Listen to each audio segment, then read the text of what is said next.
Bienvenidos a un nuevo episodio del podcast Futuro del Trabajo, un podcast sobre las tendencias emergentes en el mundo del trabajo y la gestión de personas en las organizaciones. En este episodio lo presentamos Rafa Díaz. Hola Rafa.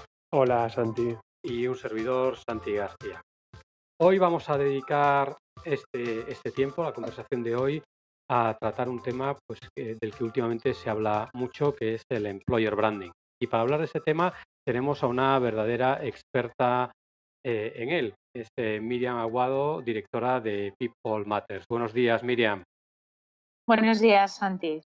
Un placer tenerte con nosotros. Bueno, Miriam, aparte de ser una experta consultora en estos temas, pues es autora o coautora de 2 libros sobre esta cuestión: Employer Branding, publicado en el año 2009, y Empresas que dejan huella, publicado más recientemente en el año 2007 y editados los dos por la editorial Almuzara. A mí, para empezar, Miriam, pues como siempre, me gustaría que nos contases un poco cómo has acabado dedicándote a esto del employer brand. Pues mira, la verdad es que es una historia un poco rocambolesca. Aquí donde me ves, yo iba para ingeniero industrial, y en el último momento se me cruzó una oportunidad muy distinta y acabé estudiando AD, ¿no? Lo que ahora se llama AD. Sí. Dentro del mundo de las empresariales, pues estaba muy metida en el mundo internacional y poco a poco me especialicé en marketing, ¿no? La suerte volvió a querer que mi primer trabajo tuviera lugar en una gran consultora tecnológica, con lo cual empecé a trabajar en temas relacionados con los sistemas de información, y dentro de ello, por mi bagaje, pues en la implantación de tecnología desde el punto de vista de las personas, ¿no? Y así fue como acabé pues trabajando y metiéndome en el mundillo de los recursos humanos. Ya varios años después fue cuando los astros se alinearon para que coincidiera mi pasado en el mundo del marketing con el de los recursos humanos, y eso yo le llamo employer branding y comunicación, ¿no? Así que bueno, cómo he llegado pues con cierto descontrol por mi parte sobre lo que me pasa en la vida, ¿no? Bueno, así suelen ser siempre las cosas, ¿no? En el mundo de las carreras profesionales. Una pregunta, un poco para centrar el tema y que los oyentes que a lo mejor no han oído hablar mucho de employer branding entiendan bien de qué vamos a hablar en esta media hora. ¿De qué hablamos cuando hablamos de employer branding? Pues yo creo que la forma más fácil de entenderlo es pensar desde el punto de vista de lo que conocemos de nuestro día a día, ¿no? Como consumidores de marcas, de productos. Bueno, las compañías que fabrican un producto o un servicio, cuando quieren llegar a su consumidor, pues diseñan unas estrategias de marketing, unas estrategias de posicionamiento, que lo que buscan es poner en valor y dar a conocer lo bueno que tiene su producto frente a otros que pueden tener que ver con una necesidad parecida, para conseguir que ese consumidor elija su producto frente a otros. Y esto es lo mismo, es la misma idea trasladada a la necesidad que tienen las empresas de contar con el talento en la cantidad y calidad que necesita su negocio, ¿no? Entonces, el employer branding lo podemos explicar diciendo que son las estrategias, las acciones, todo lo que hace una empresa con el objetivo de posicionarse ante el talento necesario, tanto el que está fuera en el mercado como el que ya está en la organización y al que quiere comprometer y seguir contando con él, posicionarse como un buen lugar para trabajar o el mejor lugar para trabajar para ese talento, ¿no? Oye, ¿y por qué se habla tanto últimamente de employer branding? ¿Por qué parece que se ha puesto de moda este término? Sí, ¿verdad? Fíjate que nosotros llevamos más de 15 años, casi 20 años hablando de este tema, ¿no? Y empezamos muy poquito a poco cuando apenas había necesidad, y el hecho de que ahora esté, por una parte, en boca de todos, podemos pensar que es una moda, en realidad lo que es una necesidad, ¿no? Ya se ha hecho patente que, bueno, pues para tener precisamente esa capacidad de atraer y de comprometer al talento que necesitas, pues hay que hacerlo de una manera organizada y conforme a una estrategia, ¿no? Entonces, bueno, pues han pasado una serie de cosas que hacen que ahora haya una auténtica guerra por el talento, ¿no? Pues Pasa que nuestra demografía nos mata, ¿no? Cada vez nacen menos niños y, por tanto, el influjo de trabajadores es cada vez menor. Por otra parte, nos hemos digitalizado, llega la robótica, tenemos que saber programar y tenemos que entender cómo funciona el mundo digital. Por lo tanto, bueno, pues de esa población joven que está estudiando o que sale de nuestros centros educativos, necesitamos a aquellos que se manejan con estas opciones, ¿no? Pues, gente con perfil de ciencias, que entiendan los números. Luego también queremos pues, que se sepan desenvolver en un mundo global, que hablen idiomas. Bueno, pues entonces se va estrechando el nicho del tipo de profesionales más demandados, que además vemos que en el sistema universitario pues no es lo que más se está estudiando y se está desarrollando, ¿no? Y eso explica pues que haya esta guerra por el talento, que todas las compañías vayan buscando el mismo perfil y por tanto se han dado cuenta de que tienen que ir muy bien preparados, ¿no? Y tienen que trabajar esa marca para ponerse en el radar de ese talento, para destacarse como los mejores o como los más adecuados, ¿no? Muy interesante. Bueno, nos comentabas que sobre todo por el perfil que estabas hablando ahora, mucho de los jóvenes, de que el talento más atractivo por el que está esa lucha y el employer branding se trabaja mucho con un perfil joven, cualificado, etcétera. Pero ¿se hacen campañas de employer branding para otros perfiles o se está empezando a trabajar también para perfiles más seniors? ¿Nos puedes contar un poco cómo está evolucionando en ese sentido el employer branding? Sí, sí, así es. Yo creo que la tendencia y lo más inmediato es tener presentes a los jóvenes como lo más evidente, ¿no? Pues estos jóvenes que salen del sistema educativo, que se incorporan al mercado laboral, nos preocupamos de ver cómo son, qué buscan, qué les mueve, queremos esos conocimientos actualizados y por tanto suelen ser el foco de estas estrategias de branding. Pero precisamente una de las tendencias actuales, no solo en el mundo del employer branding, sino en general en nuestra sociedad, es la personalización, ¿no? Entonces, bueno, pues el identificar, conocer y atender a distintos segmentos y distintos perfiles, pues es algo que va a ocurrir y está ocurriendo en employer branding, en los esquemas retributivos, en los esquemas de carrera, ¿no? Dentro del mundo de las personas siempre. Entonces, desde este punto de vista, ya llevamos tiempo oyendo hablar de los jóvenes, pero con intereses o perfil STEM, ¿no? Los de ciencias de toda la vida, que bueno, necesitan escuchar una serie de cosas, tienes que relacionarte de ellos o esperan y están acostumbrados a que nos relacionemos con ellos de determinada manera y de determinados canales. Si pensamos en un colectivo como los comerciales, pues tiene otras necesidades y tenemos que dirigirnos, acercarnos, contactar con ellos de otra manera y por otras vías, ¿no? Siguiendo en el mundo corporate, si quieres, podemos pensar en lo que tú mencionabas, ¿no? En diversidad desde el punto de vista generacional, que no es casualidad, no es que hemos pensado ahora, bueno, pues los mayores, ¿no? Porque nos hemos dado cuenta de que saben mucho. Bueno, pues existen condicionantes demográficos y sociales que hacen que, bueno, pues que las carreras, las vidas laborales no vayan a terminar tan pronto como hasta ahora, ¿no? Y eso quiere decir que las empresas necesitan contar con más profesionales con experiencia, ¿no? Que van a estar en la organización durante más tiempo. Esto tiene una doble consecuencia. Una es, oye, me estoy dando cuenta y necesito incorporar el conocimiento de estos profesionales más senior que están en el mercado y complementar esa energía y ganas de mis jóvenes, ¿no? Con la experiencia. Pero luego está la de mirando desde dentro, tengo unos colectivos de personas en mi organización que tienen experiencia, son veteranos en mi compañía, contaban y contábamos con que saldrían de la organización en un momento determinado y ahora tengo que motivarlos, desarrollar proyectos para ellos y hacerles sentir que ese tiempo extra, si quieres, con el que a lo mejor no contaban, bueno, pues tengo algo que ofrecerles, porque curiosamente, si nos fijamos, las políticas de gestión de personas no están pensadas para carreras laborales tan largas. Es decir, ¿cómo motivas, qué perspectivas de futuro das a alguien que sabe que le quedan 5 años o 10 años en la empresa?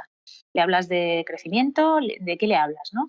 Y entonces ahí entra un concepto que para mí es muy interesante y creo que va a estar en el foco de estas estrategias de marca, de compromiso y de gestión, ¿no? Que es el momento vital. Ujú, Tiene que ver mucho con la edad, ujú, pero sobre todo con en qué momento psicológico y personal está la persona, ¿no? No es lo mismo cuando sales de la carrera, te quieres comer el mundo, tienes total libertad para entrar, salir y moverte, y lo que esperas y lo que te mueve, que lo que necesitas y entra a tus esquemas, pues cuando ya tienes una familia o posteriormente cuando, bueno, pues estás en una fase un poco más de meseta o, bueno, pues las motivaciones, expectativas y también, oye, ¿por qué no la energía, ¿no? ujú. Que se compensa con conocimientos y experiencia, pues son distintos. Y eso hay que gestionarlo de manera personalizada. Es muy interesante esta idea que compartes con nosotros, porque de alguna manera es algo que estamos viendo en otras prácticas también de gestión de personas, ¿no? Esta idea de que el café para todos ya no funciona como antes. Así Y es. me imagino que lo mismo que estamos hablando de momento vital, pues cada vez más en esto del employer branding también veréis los retos que, por ejemplo, suponen para las empresas el tema de la internacionalización, ¿no? Y la multiculturalidad Ujú, que viene asociada a los procesos de internacionalización o a los eh, flujos migratorios, ¿no? Cada vez pues una proporción más de sus trabajadores están compuestos por gente que procede de culturas distintas y me imagino que esto también supondrá retos desde la perspectiva de employer branding. ¿Tenéis algún ejemplo de alguna empresa que haya trabajado también estas dimensiones, ¿no? De adaptación de sus estrategias de employer branding a la ujú. multiculturalidad de su base de candidatos y empleados?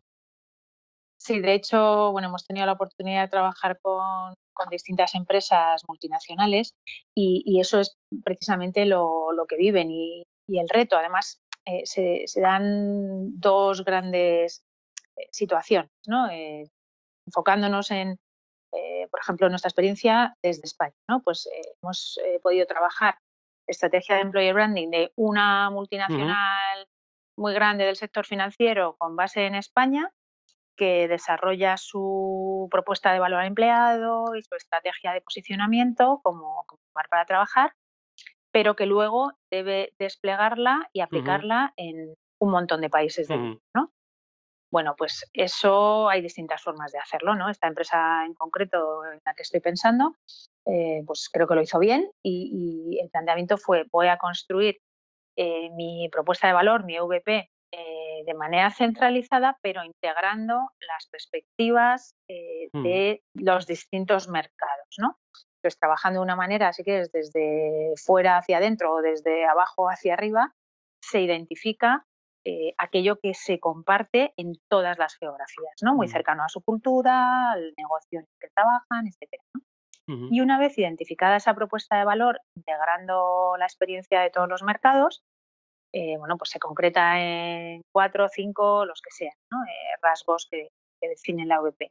Después, a la hora de desplegarlo, pues hay como un nivel, sí que es más institucional, y otro ujú, que, bueno, pues a la hora de aplicarlo localmente, pues, bueno, pues hay que trabajarlo, porque desde el punto evidente, a lo mejor, del idioma, que si hablan, bueno, pues hay que traducir, pero no solo eso, sino puede haber atributos que en unos mercados tengan más sentido que en otros, ¿no? Y eso es un reto, porque por una parte quieres mantener tu identidad y trasladar una identidad única, pero claro, tiene que ujú, resonar en todas las geografías y a cada persona y a cada interlocutor.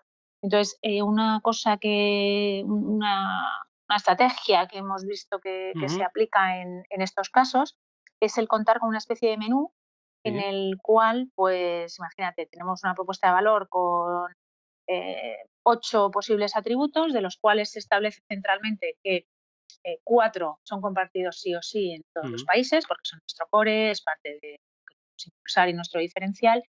Y del resto del menú, pues cada país o cada mercado puede elegir aquellos ujú, 2, por ejemplo, rasgos que más sentido tengan en su mercado, ¿no? Y a ujú. partir de ahí trabajar pues manteniendo ese espíritu y las pautas que den a Mm, nivel de identidad visual y de mensaje, ¿no? muy, muy, Y muy luego, pues, sí, sí, sí. te decía que algo tan básico también como el uso de imágenes locales, Ujú. ¿no? Porque bueno, pues tiene que sentirse como algo auténtico y que me aplica, ¿no? Que voy a encontrar algo parecido en mi mercado. Oye, mira, ahora que mencionas esto, Miriam, ¿qué opinas tú sobre el uso, digamos, de imágenes de recurso, ¿no? De estas típicas que ves en muchas webs de empleo de compañías, donde ves gente perfecta, pero que te da la sensación de que esa gente que está representada ahí no son ni mucho menos empleados de la compañía, sino modelos que tratan de reflejar la mayor diversidad posible, etcétera. Ujú. ¿Cómo lo veis vosotros como expertos? Pues, bueno, voy un poco en la línea de lo que tú comentas, ¿no? ¿Cuánta gente perfecta tenemos en nuestras organizaciones? Bueno, pues no sé si son perfectos o no, pero son gente de verdad. Entonces, personalmente y por lo que he podido contrastar trabajando con grandes compañías y viendo páginas web de empresas muy grandes que tienen recursos y pueden hacerlo bien, pues me transmiten un cierto grado de artificial, ¿no? De Ujú, ser algo que no es real. claro. A mí me genera rechazo. Entonces, bueno, es verdad que esto es así, pero a veces es complicado el utilizar material gráfico con personas reales de la organización, ¿no? Mm, Al final va a ser una decisión de qué te pesa más, ¿no? Esa autenticidad que le da el incorporar a personas de verdad que trabajan, que hablan de su día a día, que creo que tiene una potencia muy fuerte y desde luego es mi apuesta, con las posibles dificultades que puedan tener pues, la gestión de derechos de imagen, el hecho de ujú, que una persona determinada de pronto se nos marche y bueno, mm. pues eso hay que tener mecanismos que nos ayuden a contemplarlo, ¿no? Pero yo creo que sí que nos damos cuenta cuando una persona es de verdad, como yo digo, o es un recurso de banco de imágenes, que a lo mejor incluso lo hemos utilizado en un PowerPoint la semana pasada, o no. Y entre una cosa y otra, pues a lo mejor podemos recurrir a modelos que no sean tan perfectos, ¿no? Y que parezcan personas de verdad. Porque en relación a esto, yo tengo una pregunta que creo que es relevante desde la perspectiva del employer branding, ¿no? Nosotros nos estamos dando cuenta, y hay muchos informes que lo ponen de manifiesto, y es que hay una creciente desconfianza de la ciudadanía en diferentes tipos de instituciones, ¿no? Gobiernos, medios de comunicación, empresas, ¿no? Estamos en la época de fake news, etcétera. Ujú, Entonces, ¿en qué medida quieres, ¿no? Esas campañas de employer branding que pueden verse un poco artificiales, pueden ser un freno para conseguir la confianza de los destinatarios de estas comunicaciones? ujú. Pues es un tema, como dices, muy relevante y sobre todo ahora. Em, yo creo que la clave está en quedarnos, bueno, en ser conscientes y en saber que tenemos que ceñirnos a transmitir la verdad, lo que sea real, es uno de los parámetros que manejamos y al que damos más importancia cuando configuramos un IP. Pero, como tú dices, es muy importante Mm, porque la primera reacción es a, uy, qué bonito es esto, a saber lo que hacen. Entonces, claro, cuanto más se trabaje desde la realidad, y eso es nuestra metodología, ya te digo que es algo que está muy integrado, desde la realidad de lo que viven personas que trabajan actualmente en la compañía o personas que han trabajado en el pasado, pues más seguros estaremos de que lo que estamos diciendo es algo que podemos contar, ¿no? Porque bueno, pues esto es como el maquillaje, en un momento dado te lo quitas. Entonces, ¿cuánta decepción generas? Pues mucha o poca o ninguna, ¿no? Porque vas con la cara lavada. ujú, Entonces, el hecho de trabajar y transmitir aquello que es mm, verdad, pero que es de interés, ¿no? Para el perfil mm, específico al que nos dirigimos, mm, pues mm, es fundamental. Y luego hay un tema que dices tú, mm, hablas de las fake news, ¿no? mm, Ahora mismo es muy fácil que un candidato, una persona que se postula o que se interesa por una organización para trabajar en ella, tiene toda la facilidad para entrar en contacto con empleados de la organización, ¿no? Pues antes tenías un vecino al que le preguntabas, saber, oye, ¿cómo es esto de trabajar aquí? Ahora a través de las redes, de LinkedIn o de plataformas como Glassdoor, pues es fácil conocer esa visión en primera persona, ¿no? Entonces, creo que es fundamental hacerlo, el ceñirnos a la realidad y fundamental definitivamente no mentir, porque las cosas se saben, además en el día a día del trabajo pues pasa de todo, ¿no? Entonces siempre va a haber alguien que a lo mejor incluso puede ser contraproducente para los empleados, ¿no? Un error muy habitual también es olvidarte de cuando publicas fuera tu nueva marca empleadora, no haberlo trabajado internamente y puedes estar teniendo un efecto sobre las Ujú. personas que están en la organización, ¿no? Ujú. Y bueno, eso es habitual. Mi día a día, como me dedico a esto, Mm. pues cuando sale una página de no sé quién o saben que estamos trabajando con alguna organización, te dicen, uy, pero si yo trabajé allí, no sé qué. Bueno, pues hay que ser humildes a la hora de trabajarlo, realistas y no hacer overpromising, digamos, ¿no? O sea, Ujú. no ir más allá, por mucho que digas, no, es que estamos trabajando en la diversidad y tal.